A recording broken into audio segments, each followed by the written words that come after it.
Tarot என்ற புலி பெருமை கொண்டவன், தன்னை காட்டின் மறுக்க முடியாத ராஜா என்று நினைக்கிறான். டிகோ என்ற குரங்கு புத்திசாலி மற்றும் விளையாட்டுத்தனமானவன். எல்லா என்ற யானை புத்திசாலி மற்றும் மென்மையானவள்.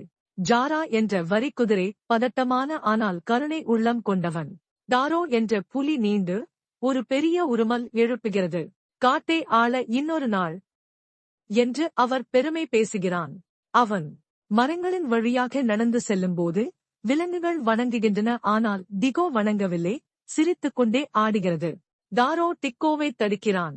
நீ ஏன் உன் ராஜாவுக்கு மரியாதை காட்டக்கூடாது? டிக்கோ சிரிக்கிறான். உண்மையான ராஜாக்கள் கர்ஜிக்க மட்டும் அல்ல, மற்றவர்களுக்கு உதவுகிறார்கள். டாரோ உருமுகிறான். குரங்குகளுக்கு அரசாட்சி பற்றி என்ன தெரியும்? திடீரென்று ஒரு அழுகை ஒலிக்கிறது. ஒரு குட்டி பறவை மரத்தின் உயரத்தில் சிக்கிக் கொள்கிறது. டாரோ ஏற முயற்சிக்கிறான், ஆனால் கீழே வழுக்கி விழுகிறான். ஜாரா பதட்டமடைகிறான். எல்லா அமைதியாக ஒரு திட்டத்தை பரிந்துரைக்கிறாள். டிக்கோ மரத்தின் மீது ஏறி பறவையை காப்பாற்றுகிறான். அவன் அதை எல்லாவிடம் கொடுக்கிறான். அவள் அதை மெதுவாக கீழே தூக்குகிறாள். எல்லா விலங்குகளும் ஆரவாரம் செய்கின்றன. டாரோ திகைத்துப் போய் அடக்கமாக இருக்கிறான். டாரோ வெட்கத்துடன் சிரிக்கிறான். ஒருவேளை எல்லாம் வலிமை இல்லை.